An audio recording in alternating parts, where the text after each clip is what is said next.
Welcome back to the channel, everybody. I'm Ham Radio Dude. Thanks for checking out the channel. And if you haven't been here before, I make amateur radio related videos, everything from tech overviews and how-tos. Today is going to be a tech overview. We're going to talk about the ICOM IC-705 because the kind folks at Gigaparts sent me this radio for evaluation purposes.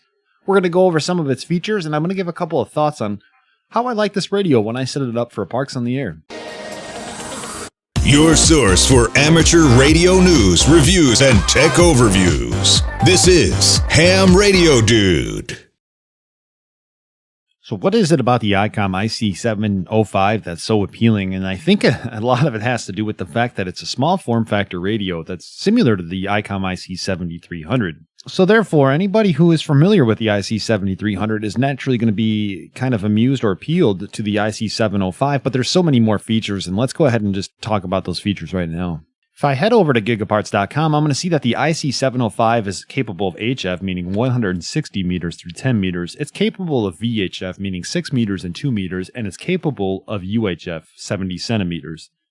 It is also an all-mode transceiver, and we'll get into that in just a few moments, but this includes D-Star, sideband, CW, AM, and FM modes.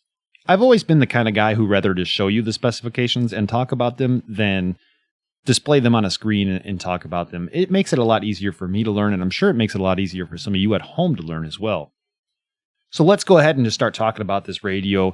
Jump in and I'll explain what I think I can. So the first thing is we'll notice the size of this radio is about 7.9 wide by 3.3 high by about 3.3 in depth as well. You're going to notice there's a power plug on here. That's because this radio can run on DC, 13.8 volts, or it could run on battery power. And it could actually charge a couple different ways too, but first let's go ahead and plug in the battery. Now that we have our battery plugged in, we're going to turn the radio to the side. And if you're looking at the front of the radio, it would be the left side of the radio. And this is where we're going to see a couple of things that I think we should be aware of before actually turning the radio on. Number one, this is a BNC type adapter on the radio. For HF, VHF, or UHF, you're going to use BNC. If you don't have a BNC antenna, you might need some sort of adapter. Just keep that in mind so you don't get this radio and think you're going to operate day one and then find out you don't have the right connector. There's also a ground post on this radio to be used with a ground. Now, if we look to the right of the ground post, we're going to see a spot for a micro SD card. The nice thing about micro SD cards, you may never have operated a radio that had an SD card, so you're thinking, well, why do I need an SD card? The nice thing about the SD card is it could do quite a few things, but number one, it was what you're going to use to upgrade the firmware in your radio. Now, these radios have software in them, and basically the software is programmed to the hardware, and they talk to each other. And basically, firmware updates allow new features to be added to these radios. So you're going to want to upgrade your firmware multiple times, and you're going to have to use an SD card to do it. But also, you have the ability to record conversations on this radio. So as you're making a contact to your first Hawaii contact or your first contact to Japan, you could hit the record button on the radio, or you could have this radio recording automatically every time you transmit, and you could record your contact, so you could show people, hey, listen to this contact I made to Hawaii and how good it was. Another thing you could do with the SD card, which I think is important, is this allows you to back up your settings. Let me say that again. You can back up your settings with this SD card. So once you find the perfect settings in this radio for you, and then all of a sudden you have to factory reset the radio because something's not right, you could then recall those settings just as you had them before you had to reset the radio. That's a nice feature. If we move what would be above for us, the micro SD card, you're going to see two little adapter or two little slots here. And this is your microphone port, your microphone and your speaker. Here's what I'm going to tell you about this. I like what ICOM did. And let me go ahead and set this down here gently real quick. I like what ICOM did. Some radios bind these two connectors together. I'm thinking of Kenwoods and Baofengs, but still, sometimes things are binded together. And the problem with that is sometimes with the microphone, you might want to use the microphone, but you don't want to listen on the speaker. The speaker on this microphone, the HM243, doesn't sound nearly as good as the speaker that's built into the ICOM IC-7300. So I will find myself plugging in only the microphone port and leaving the speaker unplugged so I could hear through here. Let's go ahead and plug this in. When I plugged this in, I noticed a couple of things, and I plugged it in here, and I plugged it in here, and you're going to see what I did, I hope. I went in between the BNC and the ground post adapter. I feel like if I go like this, I'm bending the cords, and I feel like if I were to go up, I would be doing the same thing. So naturally, it seems to me the only thing to do is have them come out on a side angle. I suppose if you wanted to, you could use this clip right here, which is probably for some sort of strap. You could put a zip tie through here and gently zip tie these together so they don't move too much. I switched over to the Sony camera here for just a few moments because the focus is so much better. I've unplugged everything on the side of the radio, but I want to talk about the bottom of the radio now. And as you can see here, boy, that's awesome. There is a spot on here for a tripod or some sort of adapter to be able to hold the radio in place. Now, it's not necessarily required. It's more of a feature. But you can get yourself a nice tripod, and if you were parked on the air on a bench, you could have the radio like this, and you could adjust or tilt it like this or this, and basically ensure that the radio stays steady while you're operating. Let me tell you this, though, about a tripod. If you're going to buy a $1,300 radio, which this radio currently is $1,300, you need to make sure that you're buying yourself a quality tripod. Not all tripods are the same, and if it's your first time buying one, you might think that they are. You can go on Amazon Basics and buy a $9 tripod, but I'll tell you from first-hand experience, those tripods wear down over time. The last thing you would want to do is damage a $1,300 radio because instead of spending $35 on a decent tripod, you spend $9 to save a couple of bucks. Buy yourself a quality tripod. There's plenty of recommendations out there on who to purchase a quality tripod through. But wait, as a ham radio dude bonus, I'm going to tell you right now to find yourself a nice carrying case for that radio. That's right. It could be a hard case, it could be a soft case, but find a way to carry the radio that is going to protect it in case it gets dropped. This is a Pedigo carrying case or Pedigo case for a bicycle, but I found it to actually be kind of nice for the IC-705. I could fit the 705 in here, the accessories for the 705, as well as a Miyati battery and a K6 ARK or a KK6 USY antenna. On the other side of the radio here, we're going to see that there is a spot for a 13.8 volt DC adapter. You could plug that in and you could run this radio off the DC adapter while charging the battery. I'll talk about that more in a bit. Your micro USB port, which you could use for FT8, but you could also use this to charge your battery as well. I'll show you that in just a few moments. A spot for a CW key, and a spot for a tuner. Now, let me talk about the tuner for just a second. The ICOM IC-705 does not have a built-in antenna tuner, and there's a lot of people who might not like that. My thought on it is it doesn't matter to me. The reason it doesn't matter to me is if I'm operating at a maximum of 10 watts, and that's what this radio does, plugged into a DC outlet, 10 watts is the output power max. If I'm plugged into the battery and only the battery, 5 watts is the maximum output power. If I am operating low power like that, why would I ever want to run anything but an efficient antenna or a resonant antenna? I would want the most efficient antenna that I could have for the band that I'm on so I can make contacts what I would consider to be a lot easier. But that's just my opinion on why I don't really care if there's an internal antenna tuner or not. Currently, I have the radio hooked up to a dummy load as well as the microphone that it comes with the radio. And I'm going to go ahead and I'm going to plug in the 13.8 volt DC adapter. And what you're going to see when I plug it in is it now says charging.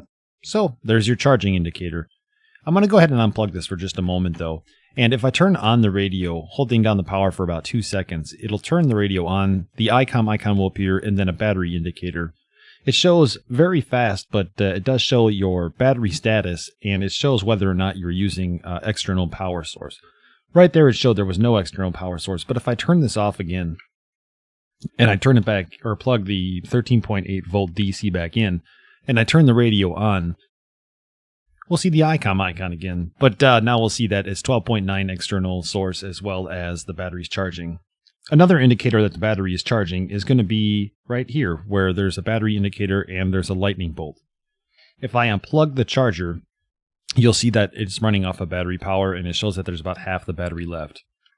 You're going to notice that if I plug in the battery, the 13.8 volt DC, the charging light on the right does not illuminate if the radio is on. I just wanted to make note of that. Another thing that we're going to do, and I did, even though I'm using a dummy load, just identify off screen here real quick, but I want to make note, I am on FM, but if I were to power up the radio, when I power up the radio goes from charging status to running off a DC power, and then a couple of seconds later, we'll see that it starts charging again. I think that's a good idea to prevent damage to the battery. Moving to the right of the charging icon, we're going to see a GPS indicator, and it's right here. Now, this GPS indicator may be actually flashing. If it's flashing like you see now, it may be trying to acquire certain sync information.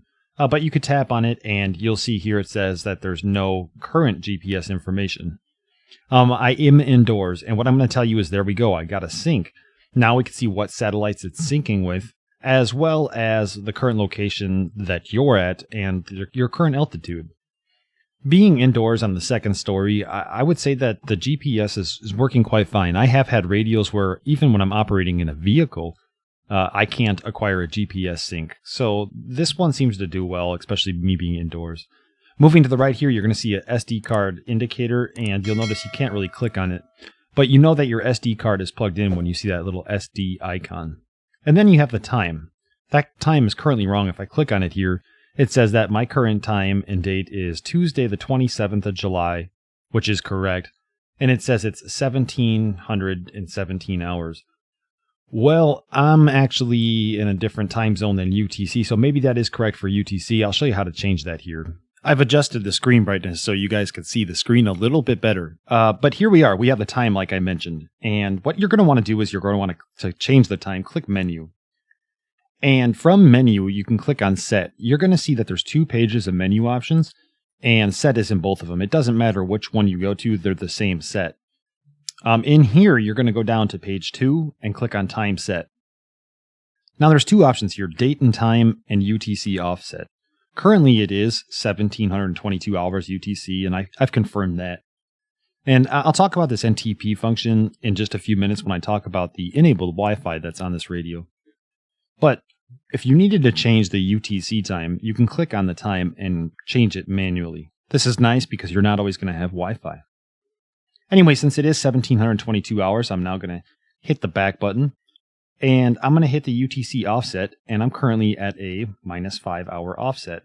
Here I am at 5:10:30. You'll notice here I can't click on the hour sign to change the hour, so you kind of just have to hold down and go to 5 hours.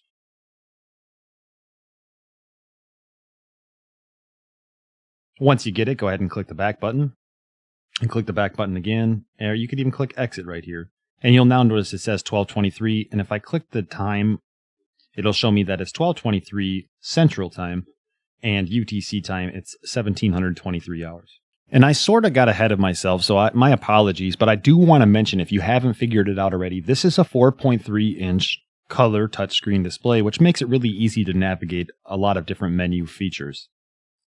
With that being said, if you want to change the mode, you're going to look toward the upper left-hand side of the screen. Right now it says FM.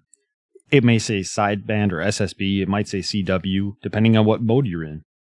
Typically 14.350 is upper sideband mode.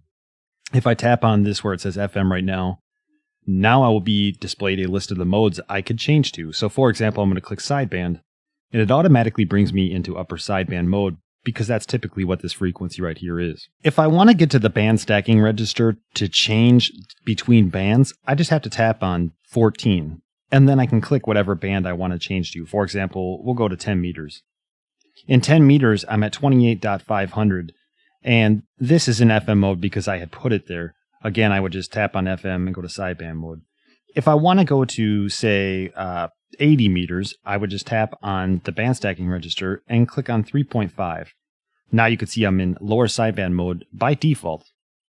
Anyway, I think you understand how to change the band that you're in. And now I just want to mention here, there's a fine arrow here. This fine arrow, when it's lit up or illuminated, it indicates you're making larger moves on the frequency adjustments. If you tap here again, it goes away, and now you're making very fine tuning. You could see that there. While we're talking about adjusting the frequencies, I think it's important for me to mention this tuning knob. It's kind of sensitive, to be honest with you. And unlike certain radios, you can't adjust the friction of the knob so it adjusts with more friction or less friction. It's just kind of one knob speed. There's nothing wrong with that, but I want to make note that sometimes it is easy to tap. And if you tap it the wrong way while doing something like parks on the air, you might go off of frequency. This is especially horrible when, you do that and all of a sudden you're way further away from the frequency you're supposed to be operating on, which has happened to me. However, what I am going to mention is there's, like most radios, there is a lock button. Right here where it says speech, there's a little lock icon under speech, which means you could hold down speech for just about a second, and now you've locked the VFO knob. If you hold it down again for just a second, you've unlocked it. I'm going to hold down the lock button again, and you'll notice I'm locked. However, what you might also notice is I could go ahead and I could, on this meter icon, I could change between standing wave ratio being displayed to the ALC level, to the comp level, to the voltage, and so forth. What I also wanted to show you was the power settings. So right now, it shows 100% is 10 watts, and they let us know that it's 10 watts, which means that I'm plugged into a power source, and that's great. If you unplug, it'll show you 100% is 5 watts. So what I'm trying to tell you is that the scale adjusts based upon whether or not you're plugged in to power or you're using the battery. With that being said, if you wanted to adjust your power, I'm going to call this the multi knob because it says multi, right? If you wanted to adjust the amount of power output you have, you can tap multi. And there's some settings in here where you could change your mic gain, your comp level, your monitor. But just make sure that RF power is highlighted in baby blue. And you could actually bring it down. So for example, if I bring it down to 50% here, and then I tap the multi-knob again, I'm at 50% power. When I key up, it's going to show 50 right here, or the power level is going to go up to 50. And the same thing, it's going to go 50% power at 5 watts or 2.5 watts, just so you're aware. Since we're talking about displays, and I was mentioning the frequencies, I want to mention a couple more things. I think it's only good for us to mention that you might not be on the same display as I am, and it may make things confusing, right? So I think it's good that you know there's multiple displays that you could have on this radio. Personally, I really do like this spectrum scope here. I think it's really nice. What I mean by that is I have a large frequency, I have a large meter, and I have a large spectrum scope. Typically, I'll find myself using this if I'm not using something like the voice function, which I'll show you in just a moment. But anyway, if you were to hit exit here, you would notice that there's no spectrum scope anymore, and you kind of think to yourself, what's the point of that? Also, if you hit M scope, you might notice that there's a very small frequency here, a small meter here, and then you have your small scope here. There's a reason for both of these, and if you hit menu, these lists of options on the top, as well as some of these, will kind of explain it. You can go through these and you can click them and have different display modes on your main screen. So for example, if I were to click scope, this is going to be kind of what we were working in before. But if I go back and I hit menu and I click audio, this will show you your audio scope. Some people like that. You got a voice option, and this voice option I want to explain real quick. I find this really useful if you're doing something like a contest or parks on the air. What you could do is you could record yourself calling CQ. CQ parks on the air, CQ parks on the air. This is Whiskey 9 Fox Fox Fox at Park Kilo 1000, and just play it back. So anytime, or recall it rather, anytime you want to call CQ, instead of actually talking in the microphone, you could just hit that recall button and call CQ. It saves your voice, especially if you're going to be on a long day of calling CQ. If we hit menu and we go to voice, if we hit menu and we go to meter, there's another option here, and this is basically a small frequency display, one small meter, one small spectrum scope, and then a large meter display on the bottom that shows things like ALC, comp, standing wave ratio, and the temperature of your radio itself. I'll try to keep my hand out of there for the focus issues. If we click on menu, and now that we're back in the menu, if you click standing wave ratio, the first thing you might notice is I changed the frequency. I'm not operating on 3.5, even though I'm in a dummy load. I'm just not going to do it. And anyway, this SWR graph is basically a possible representation of what our standing wave ratio is between certain points in the band. The best way is you could do different steps. So for example, 10K steps, and you want to measure it 7 times. And then what you got to do is hit play. And you're going to notice that my standing wave ratio is perfect across the band because I am with a dummy load. And my apologies, I didn't mention that when I was getting those different steps, or I was showing the different frequencies and what the standing wave ratio was, I was keying and unkeying my microphone. However, that's just a quick representation of what this SWR graph is and how it works. I see that as useful. It's a cool feature for sure, but I don't know that I would necessarily keep it on my screen too long. And so, like I had mentioned earlier, I'm going to go to scope. I like the scope feature. Let's take a look at how the scope looks when actually operating, and we'll talk about how this radio looks in the sunlight. The LCD display has an auto-adjusting feature, and this is what I had at full sunlight yesterday while operating Parks on the Air. Now, I'd be willing to bet that you say, that's not the greatest, but I assure you in person it was a lot clearer. I got to work on my video skills. But anyway, let's go back here to the display screen, and I did make it darker again because you could actually see how vibrant the display is when it's a little darker. If I click on menu and I go to set, there's some options, and I'm going to page down to display. As you can see, I already have it highlighted. And I just wanted to make note here that there is this LCD backlight auto adjusting feature. So even right now, as more sunlight is getting in or less sunlight is getting in, it's going to adjust the overall display. You can see it just did it right there. I kind of like that, but if you wanted to disable it, you could just click on here and then click auto adjust, turn the auto adjust off, and then it'll stay wherever you tell it to be. Let me turn that back on. And I'd also like to mention that there is a screensaver mode for battery pack as well as for DC 13.8 volts, which is convenient because you don't really need to put the screensaver on until much later when you're operating on DC voltage. Now, typically I do brief overviews on radios, and as you can see, there's a lot of options packed into this radio. So here's what I'm going to do. I'm not going to go over every single option. There's no way I can, and I'm sorry if I missed your favorite option. But here I am. I'm going to page down for you. So here I am in display, and I'm just going to page down through the menu.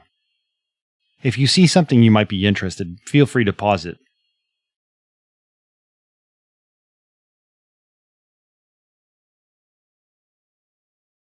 I do want to show you that you could do Japanese or English.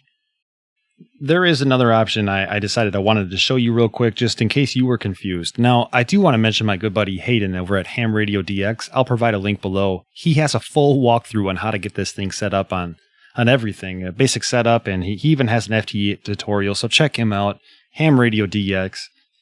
Anyway, here we are. System language English. I'm going to click the back button, and one of the things I noticed was right here, you have the information for call sign display. But if you click it, you can't change your call sign because that's not where you're going to change your call sign. If you go back and back, or if you go to menu, set, and then page up or down until you find my station, here you could change your call sign. So if I tap on my call sign, you'll see everything is currently blank. What I need to do in order to change the call sign, nothing happens if I tap 2, I got to hold down whatever number I want to put my call sign in. W9FFF, for example, and then hit enter, and that saves your call sign into here. And it's no surprise if you guys didn't know, I am W9FFF, I am the smoking ape. Go ahead and click the back button, and click the back button again, but anyway, now you have the call sign configured in here. Again, check out Ham Radio DX for more information regarding that kind of stuff. So with it now, what I'd like to do is I'm going to go through these menu systems. And what I'm going to do while I go through these menu systems, again, you could always pause it if you see something you're curious about, and you can Google information about that, or check out the ICOM IC-705 manual that's available online. While I'm going through these systems as background noise, I'm going to give you audio examples of what this radio sounds like. I recorded the audio examples not through the radio, which I could have done with the micro SD card, but it was via the microphone that was attached to my lapel. Q on November 4 radio, Fox Tango. I've got you a 5x1, a 5x1. Can I get you to give me my call sign, or my report one more time? My report one more time, please. Kilowatt 8, Hotel United. Okay, you're 5 and 5, 55 into Virginia, over. Okay, you're most welcome. Kilowatt 3, Kilowatt Yankee Romeo. Yeah, this is Kilowatt 3, Kilowatt Yankee Romeo. My antenna was messed up there for a minute. You're 55, Northern New York.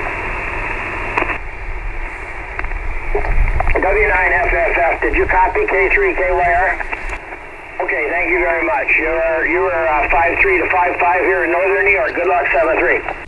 Whiskey 5, Alpha, Zulu, Oscar.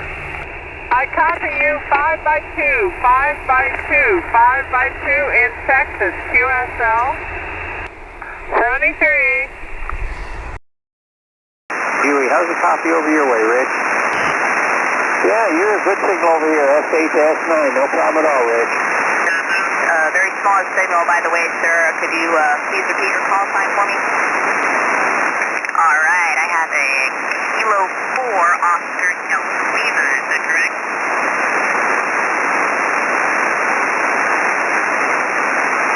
All right, Kilo 4 Oscar Delta Lima. This is Kilo Alpha 4 Tango India Echo. I have you here at about maybe a 5-4, over. And the last couple of recordings, I just wanted to make a note. Those are from the micro SD card in a high noise environment, being an S7 noise level, being my house. So you could hear the difference between a low noise environment and a high noise environment with this radio. Now, people are going to ask me, does this radio sound better than that radio or this radio? And there's so many radios in the world. It's hard for me to remember them all. But let me tell you this. I recently did a video on the Xiegu or Xiegu G90 and the 5105. I've done videos on the DX10. Yaesu and ICOM are in completely different realms and worlds than those Xiegus are, in my opinion. And if you disagree, that's fine. Agree to disagree, whatever. The Xiegu is a great radio for what it is and for the value that it is. But when you're paying the extra money and you turn on an ICOM and you hear the audio quality, a nice full sound coming out of the speaker that almost sounds digital. It's nice on the ears and really helps you hear those stations that are very weak. So what I'm going to tell you, or what I'm trying to say, is, in my opinion, an ICOM IC-705 is leaps and bounds better than any Xiegu or Xiegu, whatever you want to call it, radio. Now, if you're going to ask me to compare the Yaesu FTDX10 or the 991 to the 705, I guess I'm going to say it depends, because I feel like the Yaesu line of radios, or even the 891, a portable radio, right? The digital noise filtering in these Yaesus seem to be able to clear out some of that noise you hear in high noise environments, whereas I'm not getting that with the 705. Would I still buy a 705? Oh, absolutely, absolutely. There's no doubt about that, and I'm not saying that the 705 doesn't sound great. It's just saying I have preferences on what I'd like to hear. With that being said, I was very impressed with the 705's audio sensitivity and receive quality, especially when I got it out in that low noise environment. You might remember it was about 12:21 p.m. when I showed you that the battery was at about 50%. And if I turn the radio on now, by the way, it's 4:12 p.m., which it should indicate right here, the battery just went to fully charged. So for half the battery, it took about 4 hours. I don't know that that's going to be the full time to charge the battery from the DC 13.8 volt charge, but I wanted to make note of that. Yes, I am still recording 4 hours later. These videos take a long time, so if you do like this stuff, please hit that like button for me. The battery supplied with this radio is an 1880 milliamp hour battery. It's the BP272. However, there is an optional BP307, which is 3150 milliamp hours and might last longer. You're going to ask me about how long the times are before this dies. I'm not going to tell you an answer because it does depend on a variety of things. How bright or how dim you have your screen, for example. When the screensaver goes into effect, how long you were transmitting, how many amps you were drawing, and so forth. I am, however, going to link you to swling.com, where they talk about the battery pack testing in detail. So check it out if you're kind of curious about that. I know I haven't gone over every feature. It's impossible for me to do so, but I do want to make a couple more notes. I really haven't spoke too much about VHF and UHF. I do want to mention, though, that the nice thing about having VHF and UHF, and some people make the argument, well, I could just operate VHF, UHF with a handy-talkie radio. Your handy-talkie radio doesn't do sideband, though. This radio does sideband on VHF, UHF, which I love, because if you've never done VHF sideband in the summer when there's good propagation, you're missing out. That being said, we're looking again at a maximum of 10 watts on VHF and UHF. And I'm sorry I'm jumping around, but there's a couple more things I think is very important to show you. On the screen that I'm on right now, you'll see on the bottom there's span, hold, center, fix, expand. If I click on span, you could see I'm now 50K out either direction, 100K out either direction. And so that brings me through the band just a little further. I could see more of the band scope or less of the band scope. 250K, 500K. And we're going to go back down to 2.5K, 5K. What you're going to notice is your noise levels do increase when you bring them up. That's because you're seeing more of the scope. You're going to see a higher noise level per se. And I wanted to show you real quick, if I go to page 2, and then I click on the reference, I could actually adjust my reference level, how much noise I see in the scope at that time. And you can see these are interference, something in this room, probably these lights that I'm using. But I could adjust the reference level up and down. This is something that, as a new amateur radio operator, I wish I would have known almost right away. It really helps you see the scope cleanly. Anyway, once you get that, go ahead and you can click reference, or you can go back here and you're on the main screen. But I do want to show you a couple more things too. You could hold this. So maybe I saw there was a frequency somewhere nearby, and I held it so I can kind of tune into it without losing their signal. So if they were talking and then they on key, talking on key, while they're talking, hit hold, and then you could tune over there. Untap it once, and you're going to go back to normal. So that would have been a really good example over there. You have the center fix option. As you can see right now, I'm center, so whatever frequency I'm on is in the center. It's the 0 frequency. But then I could also do center fix, where now all of a sudden I have a little dial that goes up and down the band to wherever I'm at. For example, 14.250. And I probably haven't mentioned this yet, but you could actually tap on somewhere. Like if I wanted to go to 14.300. It'll get me pretty close. So that's kind of nice to know. I'm going to put that back to center. And then expand, set. And that just brings you to a larger spectrum scope or a smaller spectrum scope, as you could see right there. You could also adjust the speed. Some people like a medium speed. Some people like a slow speed. Some people like a fast speed. There we go. I'm going to go through some more settings. We talked about the menu. We've talked about some of the features on the screen. We talked about how the screen layout works. I've talked about VHF and the cool thing about it being sideband. I've talked a little bit about the battery. But this function button here is kind of important too. And for example, there's automatic gain control up here. It's currently set to medium. There's a slew of settings you could change by clicking on the function button. If I click on function, you'll notice there's 2 pages, and I'm just going to go through some of these real briefly, and I might even refer you to a few other videos. Preamp, on, off. There's 2 settings for preamp. If you hit it once, it's preamp 1. If you hit it again, it's preamp 2.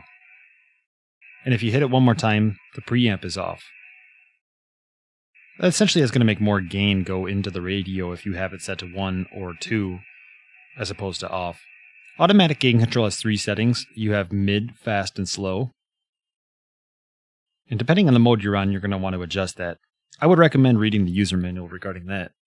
There is a notch filter involved here, and Smoking Ape did a really good example of what your notch filter is. So check out Smoking Ape's video regarding that. I'll go ahead and I'll post it below. But remember, I'm Smoking Ape. So anyway, here's your notch filter, and you could hear certain changes being made when I change it from AN to medium. I'm going to go ahead and disable it right now.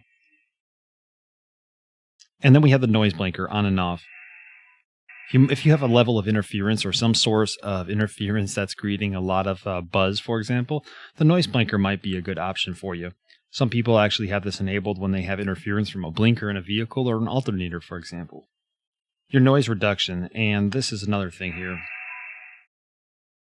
You could actually hear everything went quieter when I enabled it. If you could hear that. So in theory, that would probably help you get the signals that are down in the noise a little bit better. Split operation, you have your Vox. If you don't know what Vox is, it allows you to basically talk into the microphone and key up the radio without holding down the push to talk button. And the other different settings you could change is the comp, the TBW, the monitor, and you could also change things here, such as your tuner function, as well as you could change the maximum output power on transmit. I'm going to go ahead and I'm going to exit out of here real quick. I just wanted to show you those things. Again, this isn't intended to be a user manual on how every single thing works as much as it was an overview. I do want to mention some people really like Fta Digital Mode. And you know what? Fta is cool. This radio, you could actually operate Fta. I think I've said it already via Bluetooth and wireless technology. You could actually operate it via the micro SD card as well. But one of the cool things is ICOM was an innovator in Fta presets. So for example, if I click menu here, we have a lot of different things in here. You could send photos, but what we're going to talk about really is on page 2 here, there's a presets. And there's 2 options. There's FT8 and there's normal. So if you want to go into FT8 mode, you can click an FT8. This is going to set the radio up for ideal settings that the radio needs to operate FT8 correctly. You'll still need to set up something like WSJTX and get everything working in there. But FT8 mode should help you, essentially, or the FT8 preset should help you because nothing in the radio is really going to be needed to be configured as much anymore. I do want to show you one thing though. Let's say I was in FT8 mode and then I decided to go over to 40 meters. I'm talking my heart away on 40 meters here. And then like 3 days later, I decide to go back to 20 meters and I'm in USB-D. Sometimes people forget things, and this is why I'm telling you. Well, then all of a sudden you're like, oh, I gotta change this. Okay, I went to the lower sideband. That's not right. Why is it going to lower sideband? Single sideband. Why is it in upper sideband digital? I can't get out. I can't get out. I can't get out. Maybe you're in preset mode. So don't forget, you could always, again, go to function, preset, and then go back to normal mode. And here you are in normal mode. And then when you exit out, you'll be in upper sideband mode. I thought that was important to mention. Not saying that it's happened, but guilty. I wanted to talk about the Wi-Fi for just a second. The Wi-Fi is cool because you can enable it and you have the opportunity then to do things like download D-Star lists. But I want to mention so you're aware, the Wi-Fi on this radio only supports 2.4 gigahertz networks. It doesn't support 5 gigahertz networks. And I think that's important. I think most networks will do both 2.4 and 5. But just in case yours doesn't, this radio only supports 2.4 gigahertz networks. With that being said, you're still getting Bluetooth and Wi-Fi with this radio, and they work well. And the nice thing is there's plenty of videos out there that are syncing up Bluetooth microphones with these things, syncing up their headsets. We're getting the opportunity to now be able to operate hands-free with amateur radio, which is really cool.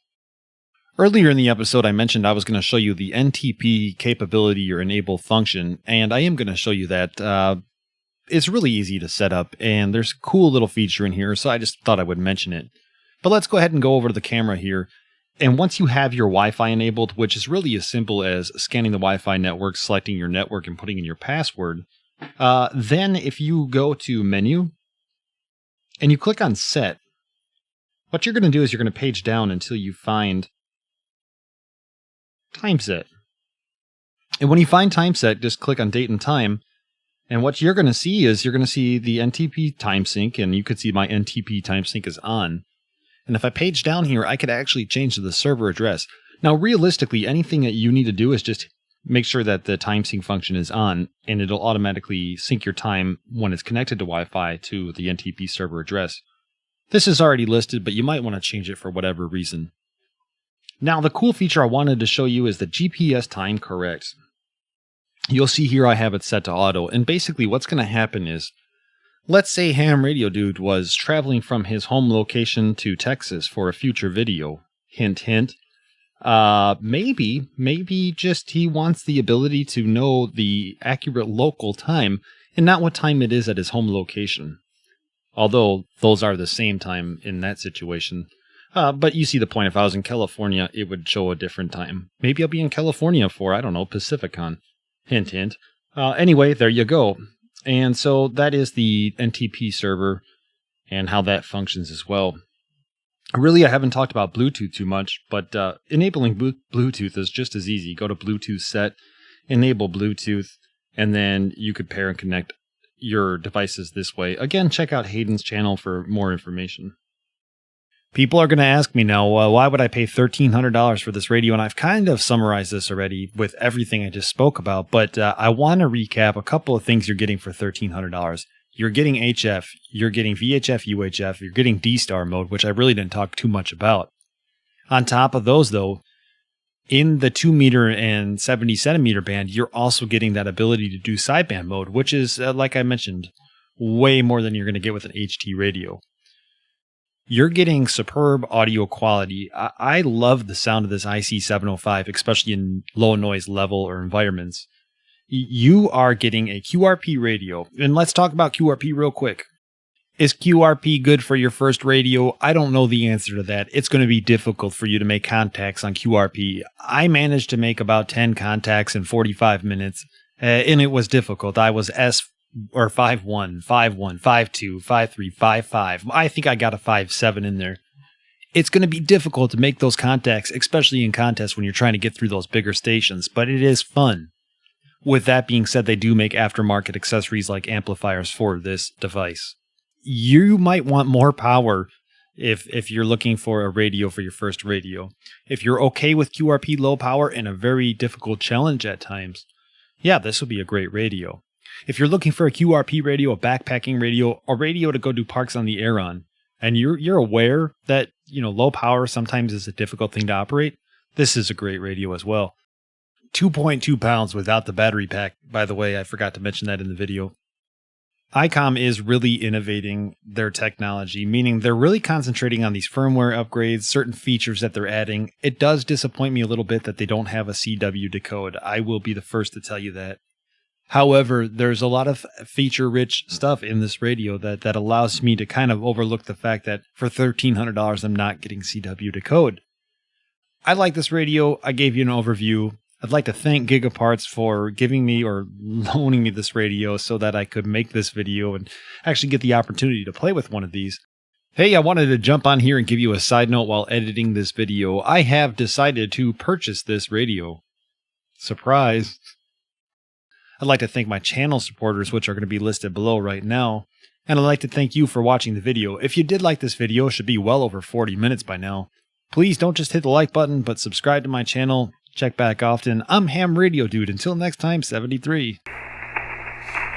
Come on! Why won't you talk to me?